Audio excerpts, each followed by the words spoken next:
Hello everyone and welcome to a brand new Let's Play of Europa Universalis IV version 1.36.2 with MEIOU and Taxes version 3.0 as the Ottoman Empire. I'll be the first to admit that it has been a while since I last played Europa Universalis IV on my channel. Honestly, while it has been one of the games I built my small channel on, I got really burned out on it after all the previous long plays of Novgorod, Fez, Bohemia, Brittany, Denmark and a couple others.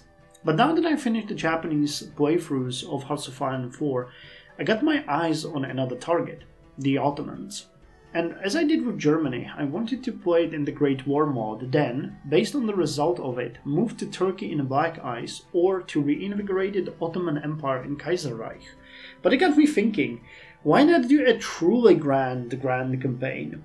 I can do Europa Universalis, then Victoria, then World War I, then Kaiserreich or Black Ice depending on the result, and then maybe even Millennium Dawn. It would be great.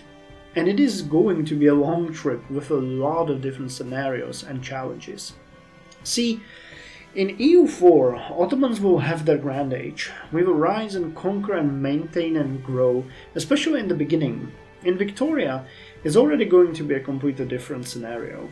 You all heard the term sick man of Europe, and, well, that's the Ottomans in Victoria. They are slowly withering, slowly dying, vultures already picking at them in the form of national uprisings, emigration, and encroaching great powers. And then the Great War Redux mod in Hearts of Iron 4? Well, that's the ultimate challenge. The pain and suffering of a dying empire is felt literally in every step. The once sick man, now on life support, barely breathing, his poorly equipped and insufficiently supplied troops march against superior force, desperately trying to hold their trenches just a day longer, while the British Empire can land their troops pretty much anywhere on your territory. It's really depressing, honestly. You catch a break in Kaiserreich or as Turkey in Black Ice and in Millennium Dawn, but still, it's all twists and turns. But back to this first campaign, which you can really think of as the rise of the Ottomans. I want to say thank you to all of you that supported this decision by voting on my channel. Overwhelming 53% of you voted for this grand journey, and that makes me very, very happy. I can only hope that you will have as much fun as I plan to have with this. Now, to how this is going to work. Because Ottomans are definitely one of the easier nations, especially in the beginning, we are going to play on very hard EU4 difficulty and, additionally, very hard MEIOU and Taxes difficulty, which is something I never tried and I do hope it won't have some unforeseen consequences. Additionally, this is also going to be a heavily role-played campaign. If we have a monarch who is a conqueror, well then expect endless wars. If we have a scholar, well, expect investments into education. An explorer? Well, then we are going to colonize. A half-wit who is corrupt, cowardly, and a heretic? Well, I don't really know what I would do in that case, but I'll try to think of something. We're also going to stick with the missions, trying to follow them before reaching out to other things. I'll create and honor alliances, create and use vassals, and exploit humiliation CBs when it suits us. Not everything I plan to do is going to be entirely optimal, and it will be on purpose. Let's enjoy the game, taking in roleplay because we will have the levity to do so. The goal is not to be the biggest, mightiest empire, but to enjoy the game and shape the world to our liking, and to roleplay what we see in front of us. And yes, as you requested, I plan to colonize. Not in the Americas most likely, unless something goes, I wanted to say wrong, but maybe even right. But we do have missions in the direction of Horn of Africa and beyond, so I'll try to fulfill those as we are going to march our way through history. With that out of the way, how are the episodes going to work? Well, as it's usual for me, episode number 1, meaning this one, is going to be dedicated to the setup. After we finish this general introduction, I will speak a bit about the history of the Ottomans, but very briefly because there's not that much to say, and where they are in this day and age.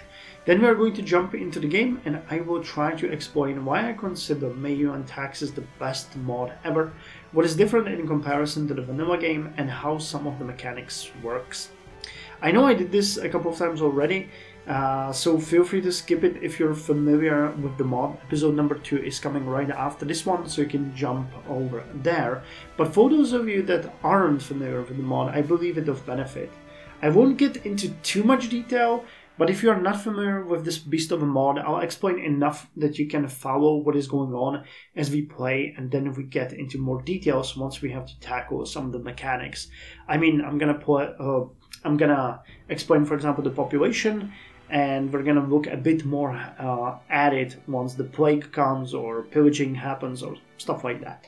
You get the gist. Episode 2 and onward will be edited gameplay. I will skip all the parts that are not exciting or I deem boring, and I will focus on the periods of growth, investment, exploration, and war. This is most likely going to happen the further we are going to get in the Let's Play, because in the beginning there's always a lot happening, but as we grow and there's less and less nations to interact with, it's gonna be less of,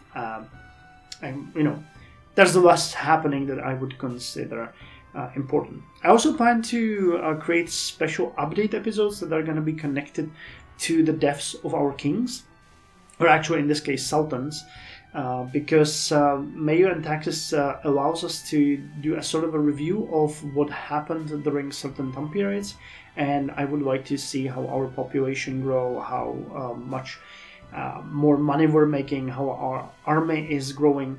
Because I did this in some of my Hearts of Iron 4 playthroughs, and you guys seem to enjoy it, so I'm going to do it here as well. So yeah, with that said, I am going to jump into the game, and we're gonna look at the Ottomans and their history. MEIOU and Taxes extends the timeline by pushing the starting year back to the year 1356. During this time, the Ottomans are roughly in the middle of what is sometimes called the Proto-Imperial period, or the rise of the Ottoman state, which started in the year 1299 and ends with the fall of Constantinople in the year 1453. Interestingly, we know very little of this time period as no direct records remain. The Ottomans themselves didn't start tracking their history reliably until well into the 15th century, so we are only left with primary sources and accounts of other nations. What we do know is that this period is started by the rule of Osman I, the founder of the Ottoman Empire, which is named after him, though we don't know when exactly he started ruling, as the aforementioned year 1299 is purely symbolic. At first, nothing really suggested that an empire would be formed here, as in the wake of the Mongol conquests, the Byzantine Empire was pushed almost entirely to the west of Anatolia, and the territory conquered was split into dozens of small territories ruled by the Turkoman tribes, Ottomans being just one of them. The rulers, as we can see in the case of some of our neighbors, were called beys, and they ruled the states called beyliks, who were more or less subject to the Mongol Ilkhanate. The territory of Osman I, which he took over after his father's Ertugrul's death, was very small, about 1/5 of the territory of the province of Iznik here. I'm gonna put a map on the screen which shows the territory at the start of his rule and at the end of his rule, so you can see the difference that he achieved. What was very interesting about this territory, though, was that it was at the edge of the Byzantine Empire.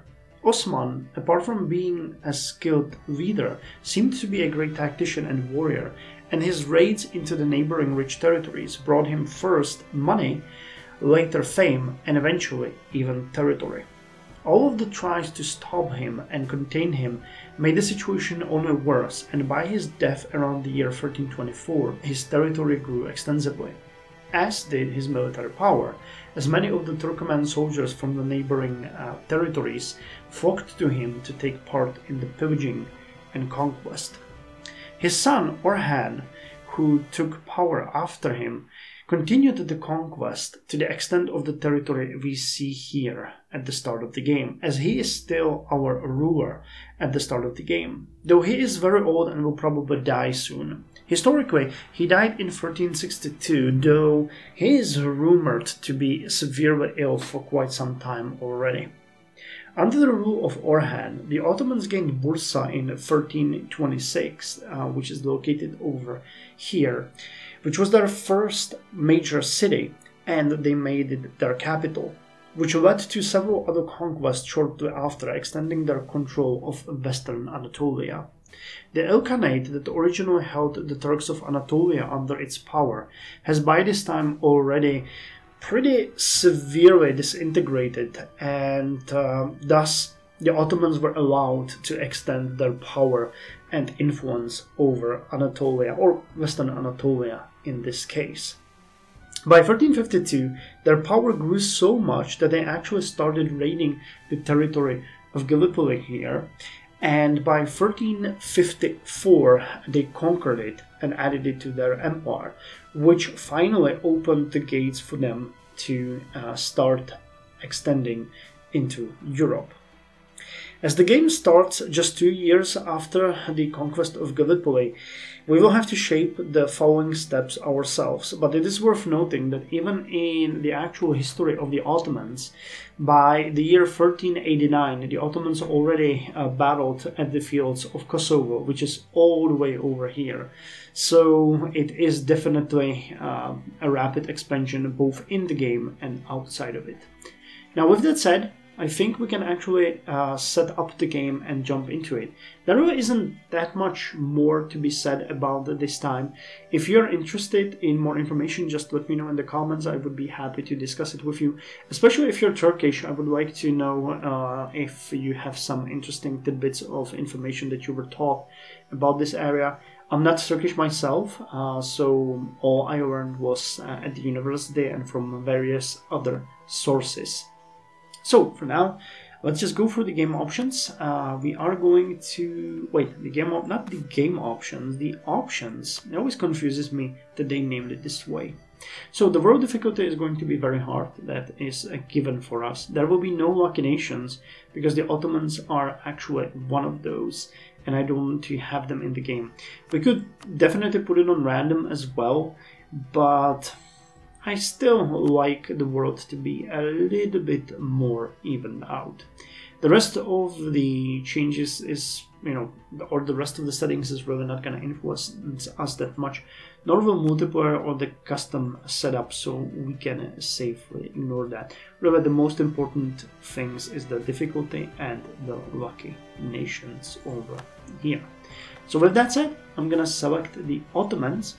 I'm going to jump into the game and I'll meet you there when, while we will be there, we will start discussing the mod, and then we will end the episode and start the gameplay. Welcome to the Sultanate of Osmanli Devleti, 1356. So, this part of the episode is going to be dedicated to speaking about the mod and what it changes and what kind of mechanics there are. So I'm not going to actually do any changes. We're gonna leave all of that to episode 2 so that people who skip this part can actually also see me doing that. But I'm gonna explain some of the core mechanics of the game in as simple terms as possible.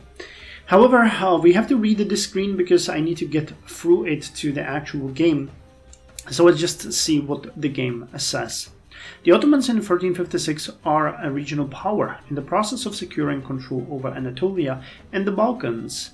In the east, Ottoman's control has been reimposed in the aftermath of the Timurid invasion, but several beyliks remain independent. These beys jockey for a position between the expanding power of the Ottomans on one side and the Mamluk Empire of Egypt and Syria, still the strongest state in the Middle East, on the other. Oh yeah, so this, well, that makes sense, I guess. In Europe, the Ottomans have defeated the Crusaders in the Battle of Varna, killing Vladislav, the Polish and Hungarian king. Byzantium now lies exposed, and Hungary has been forced on the defensive, but with the fortress of Belgrade still serves as the strong bulwark against further Ottoman expansion. The lesser princes in between can survive only by playing the great powers of one another. Further south, Skanderbeg leads Albania in revolt against the Ottomans, supported by Venice, which still dominates the sea. The realm ruled by the Ottoman dynasty is not yet a centralized state in 1356. The Sultan's authority is enforced only by his small household of servants, recruited from slaves captured in war, and from the Devrishme, the periodic conscripts of Christian youth from the Balkan countryside. These are the famous Janissaries, who will in time grow into a powerful standing army. The Ottomans have come to power with the military backing of numerous martial lords, still highly autonomous on the Balkan frontier, but the administration lies in the hands of the Turkish aristocracy, literate in the ways of statecraft but largely independent on the Sultan's authority. All this is about to change. Having defeated the Crusader armies, the old Sultan Murad II is now on his way back to his estates in Manisa, leaving the government in the hands of the young Mehmed II. It is he who will go on to transform the Ottoman state into an empire, acquiring Constantinople as an imperial capital and establishing a centralized administration to rein in the martial lords and old Turkish families. For the Grand Turk, there can be no compromise. The House of Osman is to be supreme authority in the land. The only question is this: where will the armies turn to first? Okay, so that's the description of our empire. Here we can see that we are a Sunni. That's no surprise. It gives us a little bit of a bonus, a little bit of a penalty. Then we have the government set up here. That one is really not that important. The sultanates are monarchies. This means the ruler is in place for life and the succession is dependent on having a designated heir. Heirs are acquired either over time or through event choices. If the monarch dies before your heir reaches maturity, a regency council can take over, preventing the declaration of wars. And the environment, there is no region-wide mechanics in this region. You are free to fill the void of authority through your own actions. And as we are playing on a little bit of an older version, we don't have all of the DLCs activated here, but as I mentioned in some of the posts on YouTube, I did purchase all of the remaining DLCs during the summer sale, so now we have everything activated. I don't know if all of these actually matter for MEIOU. Most probably have only a minor effect, but I still wanted to have them here, even for the future if we try something different. Okay, and here we have the MEIOU and Taxes. Government reform abolished, we can ignore these. Meritocracy has appeared in Iskidar.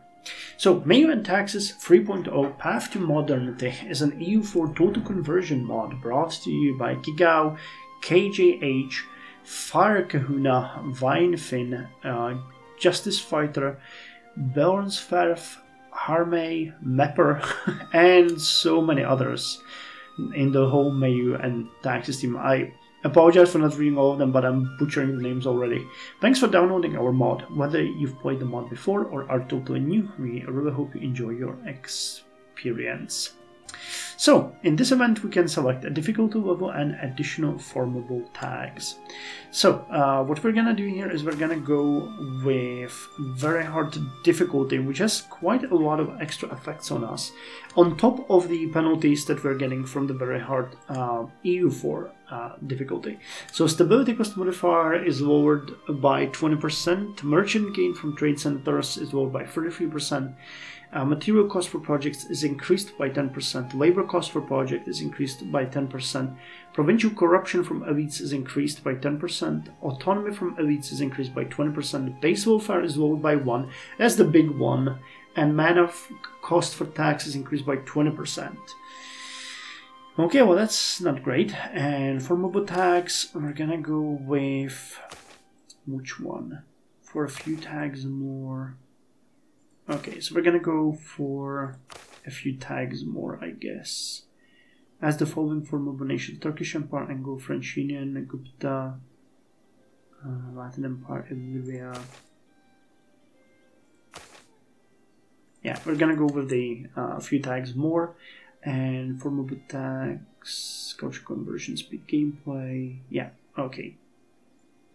So this is it. Let the game begin. So the mod itself is based around a couple of important mechanics that are completely new to the game. Now, if you never saw MEIOU and Taxes, it can be a little bit overwhelming, but they made an incredible effort to actually make them in a way that you can play the game as if you were playing vanilla and not interact with these things at all. What I mean is that there has been a completely revamped production, completely revamped trade, and completely revamped population. The best thing for me is the fact that the population is now an actual thing in your empire. So when you look at any province, I'm going to take Bursa for example, you have way more modifiers here than you have in vanilla, or actually I hope so. And one of them is actually the population of the territory. And here you can see exactly how many people live of which caste in your territory. The population is split into peasants, residents, nomads, burghers, nobles, and clergy, with each of them having an exact amount of members, and these translate into the overall population of your empire. Each one of these have their own role. They produce, they consume, they're part of your armies. They can be growing if the situation is good for them, or if you fulfill their demands, or they can be shrinking, meaning if they don't have food, they emigrate or die. They can be moving around your territory, and they can be killed during wars. So if your territory is pillaged by the enemy, you can suffer massive losses to your population. There's also an unfortunate mechanic, which I love but hate at the same time, which is the plagues. Plagues, most notably the plague, can happen, and it can kill a huge amounts of your people over time. The effect of plagues is going to reduce as we are going to move through the ages. They have less and less of an impact, but an unfortunate couple of plagues can decimate even large-scale empires. So this population is not only tied to your economy, but they're also directly tied to your army. If you recruit a unit in a territory, its deaths have an actual impact on the population of the territory. So it is very wise to be careful with your recruitment now. These people not only work. Actually, they not only consume and produce, but they also trade. There is a lot of extra things here, like the industry that you can see here. You see how much crops they produce, how much pastures they are, olive, sea salt, timber. There's an insane amount of stuff that you can produce and trade. There's also stuff like education, which you need for your higher caste, because they need to be educated, whether it's higher education or religious education. There is commerce here, which is really great. And the industry is connected to the trade, as I mentioned. Sorry, I'm jumping a little bit because I'm trying to explain a very deep mechanics in simple words, but I need to lay out the basics first, so I apologize if it seems a little bit confusing. But whatever is produced in your empire can be traded out or traded within your empire. And of course, the more you produce, the more you have available for exports, and then it can be traded out. The entire trade system has also been changed. There is now way more trade nodes. There is also way more merchants, which are connected to your actual performance and your culture and your religion and so on. So it is not uncommon to have 5, even 10 or more merchants, and these things like trade and production actually give additional modifiers based on the values of your provinces. So for example, here in our capital of Bursa, we can see that we have a couple of additional modifiers. We have the largest regional city that's based on your population. You can see that it gives extra yearly prestige. It gives us local institutions spread increase. It lowers the material cost for projects. We have a minor center of production, which increases the value of the province, and we have a minor center of trade here, which actually gives us merchants. So the more trades of certain, the more centers of trade you have, the more merchants you get, the more of a territory you can control, the more merchants you can place, and the more likely you are actually to gain more centers of trade. And then they added a huge amount of local modifiers, like here we have a natural location. Bursa is having more commerce output. It has ideal burger size modifier increased, ideal burger size minimum, and the harbor effects are influencing what kind of institutions, what kind of infrastructure is placed in the province. And it has an increase of commerce output and burger size modifiers. Now, the way the game is modifying the populations is that based on your output and your technology and all of the other modifiers, there will be a certain amount of people living in your provinces, which increase over time.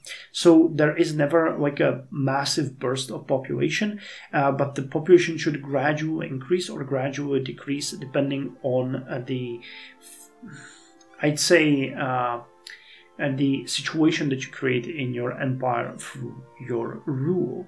But it's not only your actual input, but it's also the input of the population itself, because there are no longer any buildings that you can build here. Instead, you have something called infrastructure. There is a number of things here like amenities, garrisons. This one is agriculture? No. Which one? There's a little bit of a... It's irrigation, right? Yes, irrigation, harborage. There is road network, and then there's the capital. Yes, that's the last one.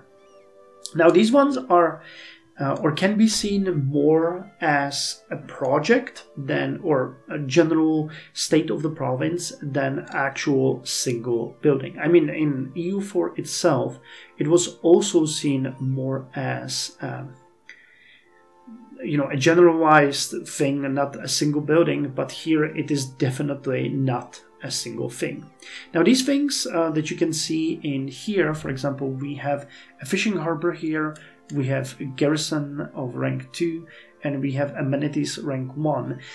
They further influence the state of your province and they can be invested in. However, the investments and expansion of these infrastructures that you have in each one of your provinces takes time, takes money, and most importantly, takes a certain amount of input of resources that you can collect from your own empire or from abroad. So the entire system is way more difficult to understand. It is way more complex, but again, most of it happens in the background. So as you increase your population, you can activate certain scripts that will take your money and redistribute it as investments into your provinces.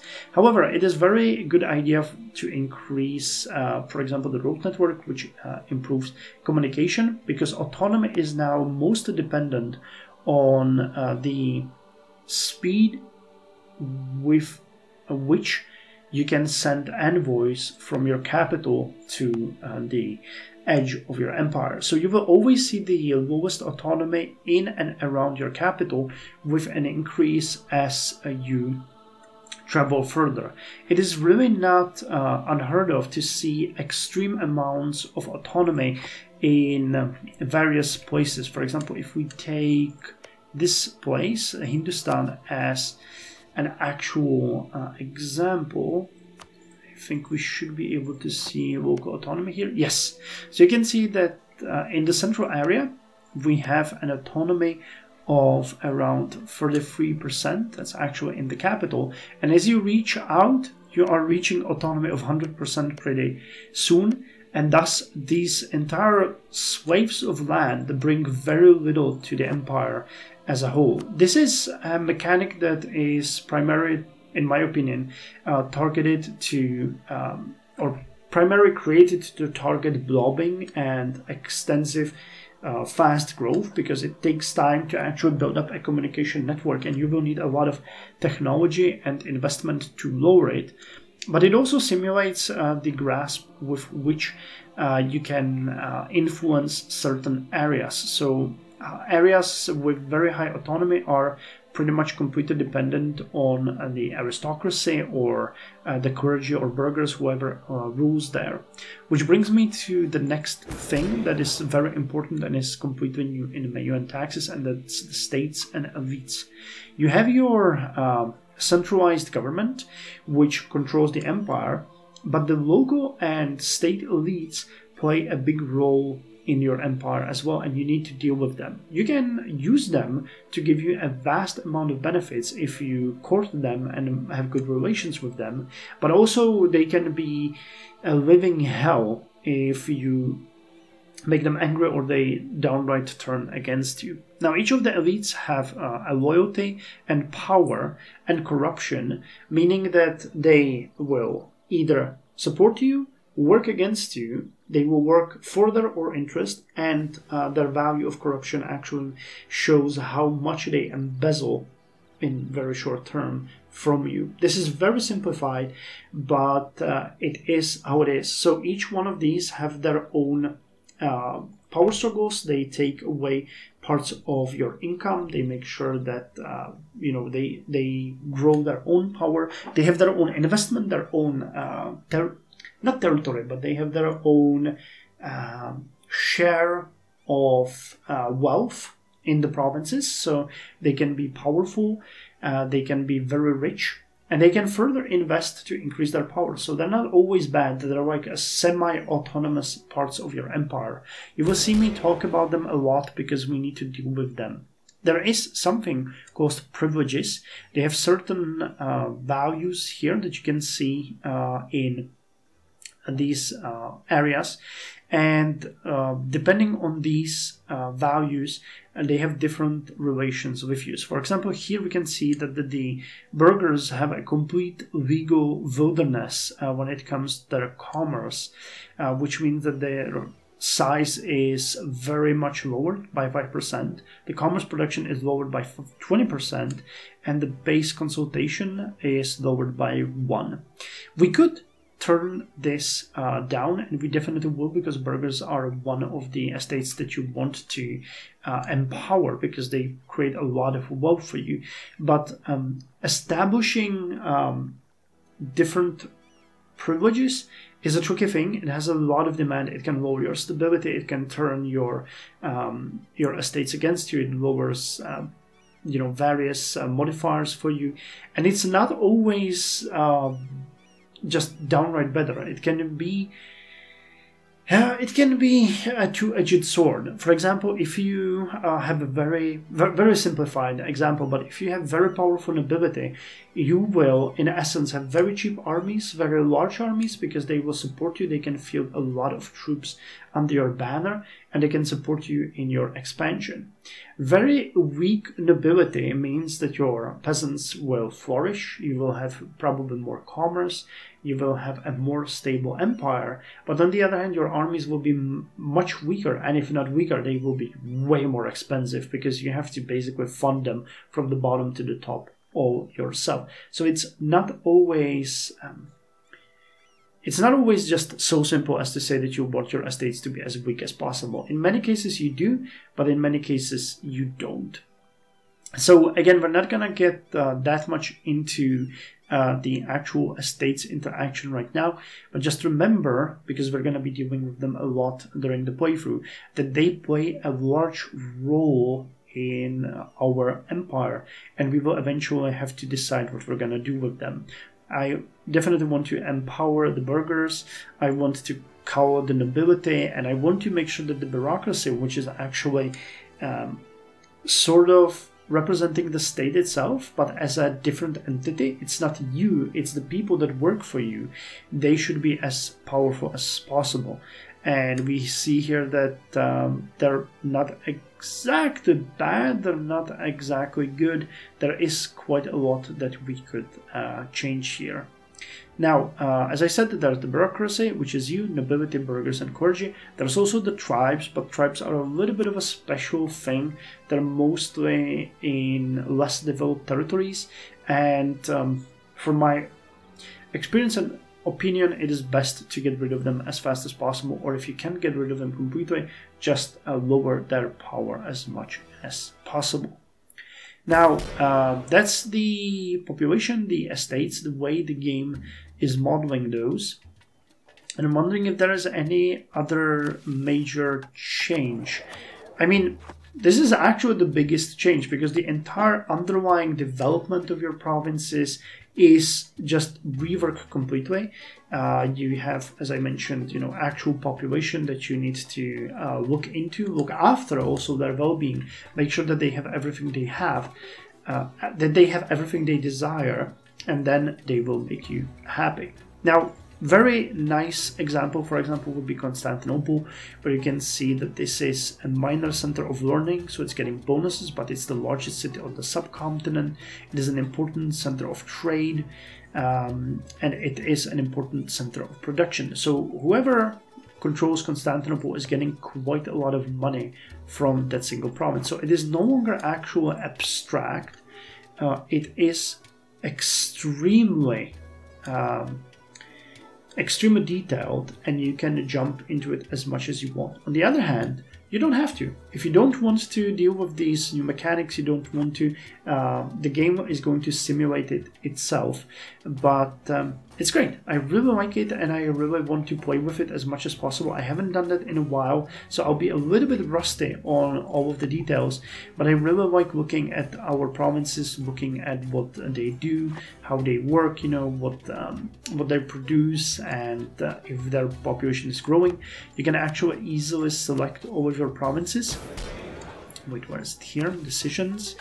There is a new mechanic on selecting provinces. You can... it's this one, right? Yeah, select all state. No. Select all owned provinces. You can select all of your provinces like this, and then you can do, for example, a census on them. So here we're going to see data, and we're going to conduct a census on population, and we can see that overall we have 910,196 tenants in our empire. The natural change is 1,660, so the population is growing. Fighting age men, we have 93,975. As far as nomads go, we have about 48,925 of them. There's growing as well, and we have about, let's go with 10,000 fighting age men. As far as residents go, those are people in your city, but they're not actually burghers, they're the actual population of the city. There's about 160,000 of them, and the population is actually slowly shrinking. They give us about 16,000 fighting men. We have about 22,268 nobles. They're slowly growing. We have about 2,441 burghers, which is the city nobility. The fighting age men, about 224 there. So, we can't really rely on them. And we have about 8,798 clergymen in our ulema, I think it's called, in the Islam world. So the total population of our empire is about 1,152,334 men. So you can see that you actually have the population down to a single person, and we can look at that at all time and see what's going on. You can also track the wealth for your population, so you can see who is the rich people, how much they have, what they're doing with it, what's their average income and spending, which will tell you whether or not they're getting richer or poorer. So, you can dive a lot into this. You can also look at the industry. So we, for example, can see that we produce more food than we demand. So we're going to be exporting some of that food, or trying. We're actually have a little bit of a demand for extra salt. So we demand more than we produce. When it comes to fiber, we produce more than we demand, fuel, and so on and so on and so on and so on. So it is, as I said, extremely detailed, and you can get into quite a lot with it if you want to play with the economy. But it takes a lot of time and investigation to actually influence it in any meaningful way, because the game, as I said, does a great job influencing it itself. So you don't really have to do much. You can just play, and the game will take care of all of this for you. But if you want, you can tinker with it, you can jump in it, you can do whatever you want to do with it. There's a lot of extra national decisions. They reworked, of course, the entirety of the idea tree. They gave custom missions, if I'm not mistaken. There is a lot of new extra modifiers to missionary strength, and so on and so on. But none of these are such major changes as this thing, which is what MEIOU and Taxes has been really built upon. So this is a really fast crash course into the game. I'm not even mentioning, and that's something that I hope that you guys already noticed, that the entire map has been reworked. There are literally thousands of new provinces. They are all modeled to the detail of farm sizes, of terrain, of share of forest, where the rivers are. They've done an insane amount of work on that, but that should be just visible from purely looking at the map. So we're gonna have a lot of fun with that. But I didn't even feel like mentioning that because that should be fairly obvious to you. So yeah. With that said, I think I'm going to end episode number 1. Hopefully you will be a little bit more prepared to what's going to come to us when we start the game. As I said, I'm going to jump into these mechanics way more than when we have to deal with them and interact with them. For now, just remember these basic rules and things about the game. And once we play, we are going to see a little bit more about each of the mechanics when it comes to play. So yeah, I'll see you in the next episode. Thank you for joining me. And here's to a successful and a grand Ottoman Empire.